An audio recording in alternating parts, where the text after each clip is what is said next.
এই 18-19 বছর তখন আমার বয়স, তখন থেকে আমি মাছ নির্ভরশীল করি।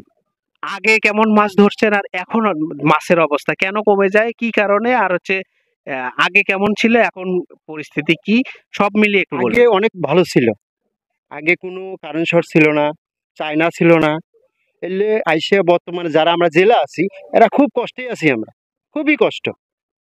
মানে মাছ পাওয়া যায় না এখন, খুঁজেও পাওয়া যায় না।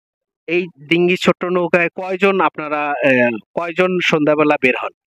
আমরা মনে করেন দুটোর ওই দিক আমরা দুইজন বাইর হই, দুইজন, একটা নৌকার মধ্যে দুইজন। দুটাই বের হয়ে হন, আবার আবার আসি আমরা সকালে ভোর প্রায় 4টের ওই দিক, 4টে বেলা 2টার সময় বের হন। 2টা থেকে আপনারা এই যে রাতের বেলা যে যখন এখানে কারেন্ট নাই, কিছু নেই, অন্ধকার হয়ে যায়, আপনাদের কোনো ভয় বা আমাদের কোনো ভয় নেই, কিন্তু আমাদের পেশা হয়ে গেছে তো কোনো ভয় নেই।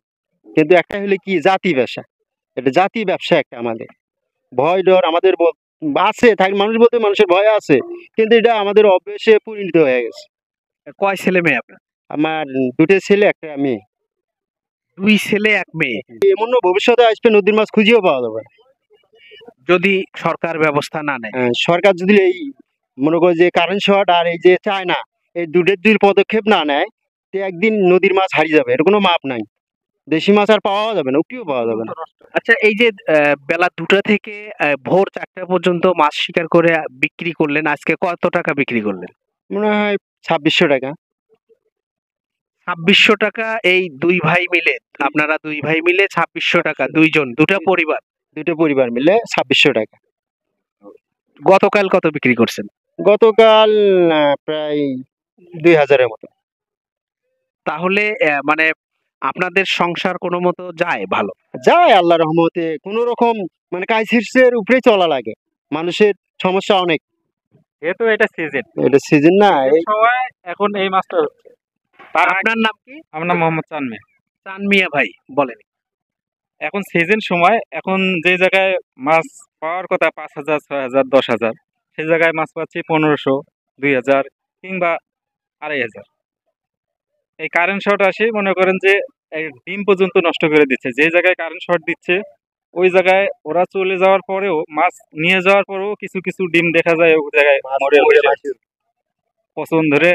আজকে দেখলাম একটা এটুকু একটা বল প্রায় 2 একই কারেন্ট শর্ট দিয়ে আসার পর মাছ ওরা আর মাছ পায় নাই। মাছটা হচ্ছে পানির নিচে ডাবি ছিল, ওটা পানি কমে যাওয়ার পরে পানি শুকায় গেছে, শুকায় যাওয়ার পরে উঁচাই পরে পচে একদম ফুলে গেছে।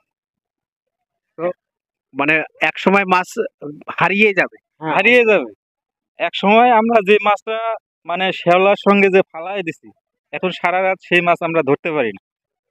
তো যেমনটি বলছিলেন, এই 2 ভাই তারা বেলা 2টার সময়, সেই 2টার পরে তারা কিন্তু নৌকায় ব্রহ্মপুত্রের বুকে তারা মাছের শিকারের আশায় তারা কিন্তু নৌকা যোগে নেমে পড়ে। আর বেলা 3টা, 4টা, 5টা এবং সন্ধ্যা ঘনিয়ে আসে। সন্ধ্যার পর সারা রাত তারা কিন্তু এই ব্রহ্মপুত্র নদেই তারা কিন্তু মাছ শিকার করেন, এবং ভোরবেলা ফজরের আজানের আগে আগে তারা আসেন এই তীরে, এবং এই যেখানে পাইকারি যে হাট বসে, মাছের যে বাজার, সেই মাছের বাজারে আসেন। গতকাল বিক্রি করেছেন 2000, এবং আজকে তারা 2 ভাই মিলে মাছ বিক্রি করেছেন 2600 টাকা। তাদের 2টি পরিবার রয়েছে, এবং তারা যেমনটি বলছিলেন যে এই ভাই 18 বছর বয়সে তিনি এই মাছ শিকারের পেশায় নেমেছেন, এবং আজকে তার 40 বছর পার হয়েছে। এই যে 22 থেকে 25 বছর ধরে তিনি এই পেশায় রয়েছেন।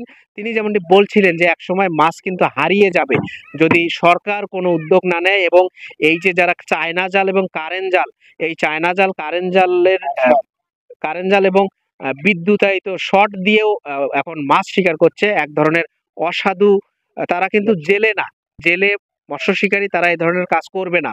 অনৈতিক পন্থায় কারেন্ট শটের মাধ্যমে যে মাছ শিকার হচ্ছে, এটির হাত থেকে যদি রক্ষা করা না যায়, মাছ একসময় দেশি প্রজাতি কেন কোনো মাছই নদীতে থাকবে না বলেই জানাচ্ছেন এই 2 ভাই।